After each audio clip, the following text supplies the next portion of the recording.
Hello, welcome to Jason the Old Millennial. My name is Jason, speaking to you here in my basement in the great state of Kansas, and I am doing a part two video on my review of Cobra Kai Season 5. I did part one already on the video before, so I'm just finishing up some of my thoughts on some criticisms of the show and also what's going to happen in the future of the show. So see my thoughts here on Jason the Old Millennial.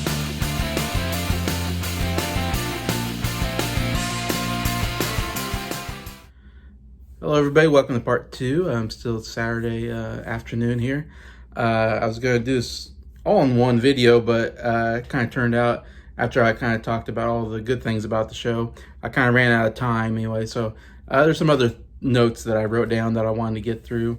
Some criticisms, though they're not like really bad criticism because I really love the show. Like I said, I think it's probably the best show. It's the best season of the year. It's better than any other show I've seen so far this year. And I know Mandalorian's not coming out to next year, so I doubt there's going to be another show that's going to be equal to Cobra Kai Season 5. Still a really great season and a really great show. Anyway, but some little criticism I have of the show and the season.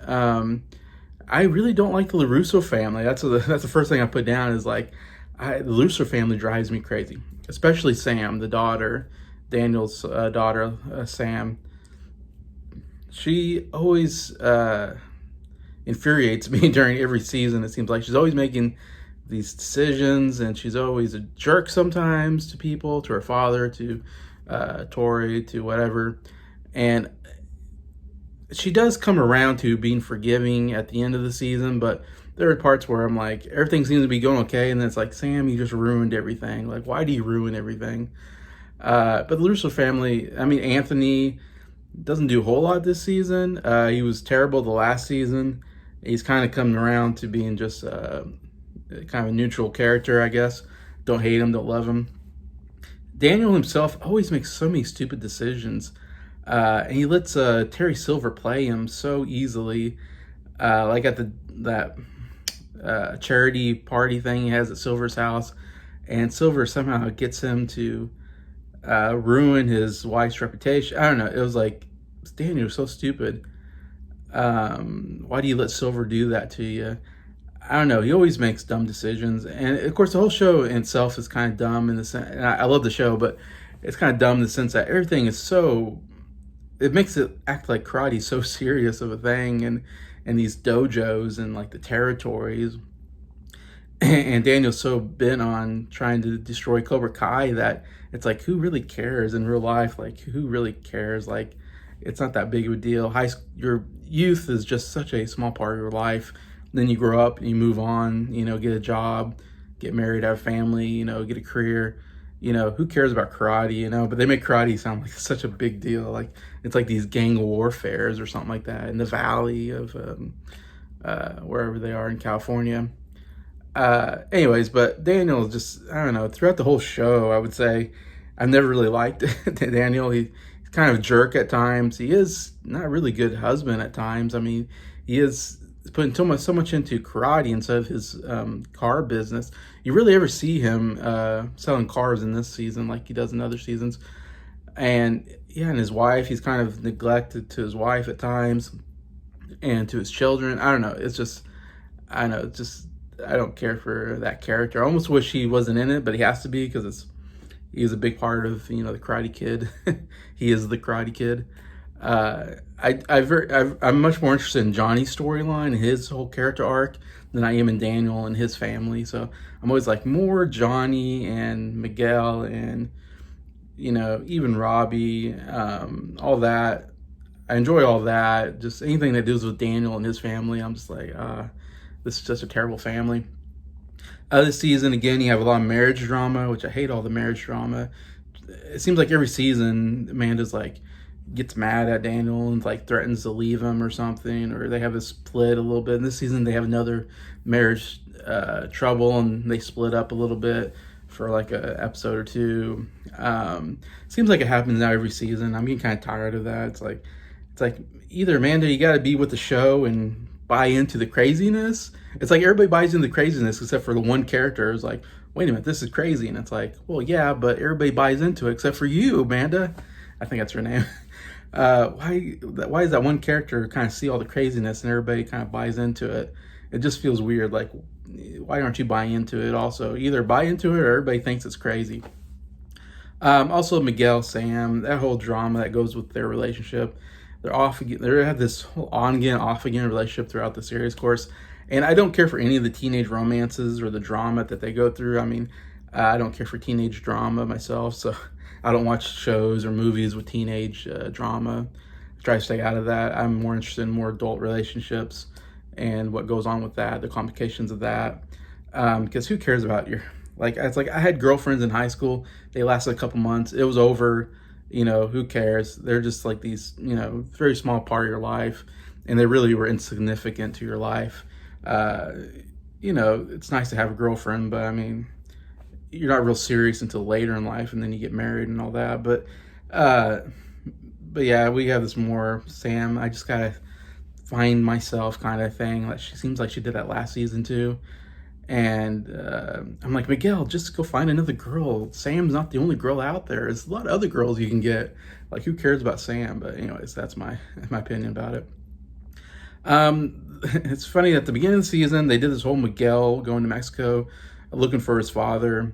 They hinted at that at the very end of the last season. He kind of quits during the All Valley tournament, and he gets on a bus, and I think he leaves a note for his mom saying he's going down to Mexico to find his father. And so that felt like, oh, that's like the storyline. Miguel's going to be in Mexico the whole. That's what I thought at the end of season 4 was like, oh, so Miguel's going to be in Mexico for all season 5, and we're going to have this whole thing about him finding his father, you know, which I wasn't too crazy about, but I was like, okay, that's a way to go.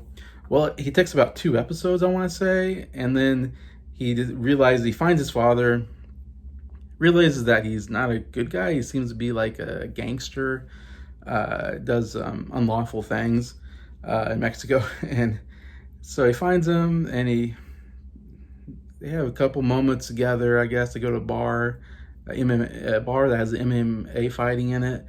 And next thing you know, Miguel's kind of like, oh, I don't think my father's a very good guy. I want to go back home. You know, my mom was right, and I want to go back home. Anyway, so that happens about 2 episodes, and it's like, okay. And then they never go back to the father storyline. I don't know if they'll ever do anything with that the next season or whatever. But I don't know, that was kind of weird that, like, they kind of hinted at it, and then it was like, why did we do that? I don't know.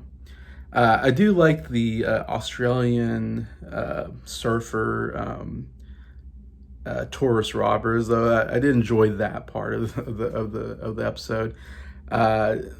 Jamie from In the Front Row, another YouTuber, does movies.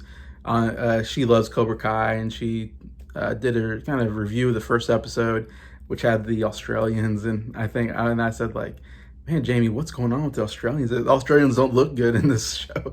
They're a bunch of robbers. They really mean people. Like, I don't think the Australians are that way, but man, they made the Australians look bad in that episode. I thought it was so funny. I was like, man, Australians, what's going on with you? But yeah, so I do love that Johnny goes back and beats them up. They deserved it very much. So I enjoy those moments when they do that. This might be a little weird criticism because I don't remember. It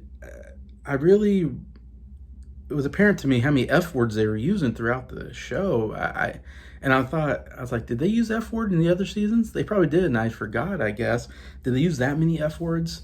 It felt like every episode had an F word in it. I mean, it wasn't real prolific like in Game of Thrones or something like that on HBO or other Netflix, more edgier. But I did notice that there are a lot of F words, and I guess my thought was like, man, why F words? Like, this could be a good family show that you could, sit down and watch with your family. But with the F words, it kind of takes that out, where it's like, well, you can't watch it with your family anymore. So I kind of thought that was just something that kind of came up when I was watching it. It's like, man, I wish they would have done with that, the F words. I don't think they need that. And it would have been a great family show, because Karate Kid, the movies are kind of a family movie that you can watch. They're all PG, I think. They don't have anything obscene or whatever. So I don't know. That was just something I thought. Now, I talked about there's some great fight scenes in the series. There's a big one at the end where they all go to Terry Silver's house, his mansion, whatever. And with the idea, I guess, of beating him up. I don't know what it was kind of a stupid idea. And so they go, and there's this big fight between Terry and Chosen, which seems to be like, you kind of was like, all right, like that'd be a cool fight scene, They kind of hinted that at the beginning. There was some strife between the two, and it's like, oh, this is going to come back. And so then they come to have this fight scene, and then Terry pulls out the samurai sword that he has in his house, and Chosen always has these sais, which is always funny. He's always pulling back his shirt, and he has like these sais with him everywhere he goes. And so he pulls those out, of course, and then it's like, and then you have this, like, okay, like we're gonna fight to the death. Like that seemed like a little too over the top. Seemed a little too serious. Like I don't want this show to be too serious. Like I like the fun of it, but now you put in like, oh, we're gonna kill each other, and it's like, well, that's not fun. That's like a really serious, dark thing to do, to try to kill somebody. So I don't know. I didn't really like that. Like it was a fine action sequence, obviously, as far as the choreography, was really good. But I don't know. I just was bothered by the whole scene. I was like, wow, they're gonna kill each other, and they're gonna go. If you kill the person, I mean, Terry could maybe kill Chosen and just say it's self-defense. He broke into my house, and maybe he can get away with it. I don't know. But Chosen has nothing. The legal whatever is not behind him in this. It's like he breaks into someone's house and stabs them with a sai or whatever. It's like that doesn't look good, I don't think, in the court. So I don't know what his idea was there. So Terry says, I'm not afraid to die, and Chosen says, I'm not afraid to kill. It's like, okay, Chosen, I thought you like kind of turned a new leaf and like you weren't gonna be like that kind of guy. And now you're gonna kill this guy for whatever. He really doesn't deserve to die, and you're gonna go to jail for the rest of your life? That's what you want? Like that didn't make any sense to me. So I was like, I could have done without pulling out the sword and the sais and trying to kill each other. Just have just a normal hand-to-hand fight would have been fine with me. But maybe that's just my opinion. I think most everybody loved that fight scene and probably was the best scene of the series to most people. But I was just kind of like, come on. Go along with all of it. The funny thing about the whole show is there's so much law breaking. I feel like you hardly ever see any police, and people are breaking the law like crazy, and then they're coming back. I mean, Kreese is in jail, but he was framed. He does bad stuff during the show, but he didn't go to jail for the bad stuff he does. He goes to jail for something he didn't do, which is kind of funny. But there's so many, laws being broken, and I don't feel like anybody really gets the consequences there. I mean, even Stingray finds out that he lied under oath or something. Like he lied to police and all that. Like I think some consequences of that should be done to Stingray, but we don't really get that. The big thing is breaking into people's houses. There's a lot of house break-ins. I can't believe how many times people walk into someone's house uninvited. Happens kind of twice with Stingray as his new house. First, or 3 times maybe. Because one time Daniel comes in and he kind of knows that Stingray lied and all that, and he kind of knocks on the door. He opens it, and then he kind of just forces himself in. And I'm thinking, if somebody came to my house and I opened the door and then they just forced themselves in, I'd be like, hey, you cannot come into my house, without me inviting you. That's for calling the cops and being like, you get the heck out of here. I'm not talking to you if you're just gonna barge in. Like that didn't make sense to me. Then later on, he goes into the house and he just opens the door and goes in, and nobody even opens the door for him, or so he doesn't even know that Stingray's there or not. So I'm like, man, he just walked into someone's house. I would never do that. If someone doesn't open the door, I don't walk into their house. I don't open the door, walk in. And then later, all the kids come to Stingray's house, and he's like, oh, I can't tell you or whatever. And they all barge in again. And he just lets them. He's just like, well, one kind of just forces themselves in, and everybody else just follows. And he's like, oh, I guess everybody's coming in. It's like, no, it's your house, Stingray. Tell them to get the hell out, or you're calling the police. I don't know, like that was just so stupid to me. But that happens all the time. And at the very end, they break into Terry Silver's house, and they just open the door and just walk in. And it's like, yeah, what do you think's gonna happen? You can't just walk into people's houses uninvited. That's breaking in. You're breaking the law. I don't know. That happens all the time. It kind of drives me crazy. Also, Tori, there's a scene with Tori where they're like, okay, Tori, they're mad at Tori because she quit the while they're doing the little Saikai Taikai sparring. And of course, she's like more like a spy kind of thing for Kreese. I don't know. But they say, all right, you're going to punch these stone tablets, the stone, whatever. And she's like, no, I'll break my hand. I'm not punching that piece of stone, whatever. And I'm like, you have to. And then she tries to leave, and they all kind of like, nope, you can't leave. You have to punch a stone. And I'm thinking, no, Tori can leave, or you're going to jail for entrapment, whatever. You cannot tell someone they can't leave a room. If you're in a room with somebody, you can't force them to stay in the room. If they want to leave the room and you say no and try to block them, whatever, like they can call the police and you can go to jail. I've seen it happen, in fact, or get arrested, and something happens. So I mean, like Tori, like, man, don't punch the stone. Be like, what are they gonna do? They're gonna beat her up? I don't know. I was like, what's going on here? Like, I'd be like, man, you better let me out. I'm calling the cops right now and telling them that you're keeping me here and you won't let me. I mean, that's a serious thing. But nothing ever comes of that. No one presses charges. Also, going with the scene where they break into Terry's house. Johnny, he ends up having to fight like 4 or 5 senseis at once. And of course, and they're pretty good too. They're pretty good Cobra Kai senseis. And Johnny has trouble with one, but now he's fighting like 4 or 5. There's no way he can win that fight. It's stupid for him to try. But so he goes into fighting, and he's getting beat up really badly. I mean, they're just wailing on him. Anyways, I'm thinking, oh man, like he's beat down pretty badly. Like he could die from like all the times they've been hitting him. I was like, he's definitely knocked out. He's out of commission. Anyways, but then it's a cheesy scene. I kind of get it. It's kind of, a scene to make an emotional scene that makes him fight back, because he drops out of his pocket, drops the sonogram of his kid, of his baby, whatever, that's in Carmen's stomach, and he sees it and then gets the strength to get back up and fight him off, and he beats him up. And I'm thinking, like, no, you get beat up that badly, you can't just get up and start fighting 5 guys at once. Like, that was so unrealistic. Like, I understand it's a movie, or it's a TV show, it's not reality, but it was a little too much for me to go, oh, Johnny cannot get back up after getting beat up that badly by 4 or 5 guys and all of a sudden start wailing and winning the fight. It's like, no, like, I don't know.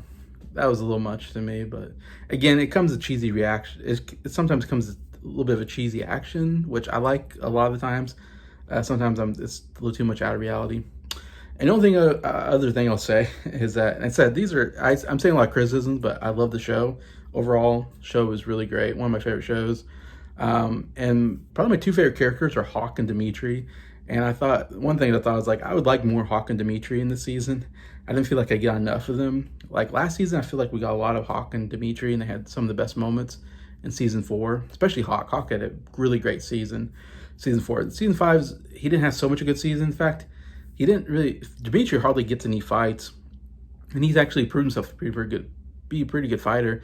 Hawk is like the reigning champ, and he gets in like one fight with Kenny and he loses, and it's like, whoa, what happened to Hawk? Like, Hawk was like so good, and he loses to a rookie, Kenny, who's just learned how to fight, which another criticism of the whole show. But don't try to let it bother me is how quickly they become experts. It's like, oh, I've never thrown a kick or punch, and then a couple episodes later they're doing flips, and I'm like how do they become black belts in a couple weeks or whatever. It seems like they become experts too quickly, but I know they have to do it for the show, because you can't just have them being terrible for seasons and seasons. I guess it's more interesting if they come good and they have good fights. But I know, yeah, definitely love Hawk and Dimitri. I love their whole friendship. Very funny, kind of nerdy, but can fight, kind of dynamic there that I really enjoy. So definitely more Hawk and Dimitri in the future. Which takes me to the last part of what I want to talk about. What's going to happen in the future of the show? Because they really tied some loose ends with Terry Silver goes to jail at the end, and they find out that he's a total fraud, kind of, and he's been cheating, he's been paying the refs. And so all the Cobra Kai students are taking off their gear. So it's like, okay, if there's no Cobra Kai students, there can't be Cobra Kai. But the show is called Cobra Kai, so there's got to be Cobra Kai. So my only guess is that they bring in this new character, Kim Da-eun, I think her name is, and they bring her from overseas, and she's kind of like another villain, kind of with Terry. So she was kind of like a second villain this season, and really good at karate, and she's very mean. And so my only thought is, I wonder if she'll take over Cobra Kai, but then she doesn't have any students, so somehow they're going to have to figure a way to get more students in, because the whole next season, as far as I know, there's going to be next season, is going to be the Sakai Takai, whatever thing, which is like this international, I don't know if it's a tournament or something like that, that they get to compete in and bring more international attention to their dojo. I don't know. But it's like a very hard thing to get into. So it's very, I don't know what the word is, but you're very lucky to get into Sakai Takai. So the fact that they both got in, Cobra Kai and Miyagi-Do, it's like, a really big deal. And so I'm guessing that's going to be the next season. They're going to deal with Sakai Takai, and it's more than just the valley now. It's going to be international or whatever, I think. So that'll be interesting, see where that goes. Like I said, Kim, I think, would be the villain maybe.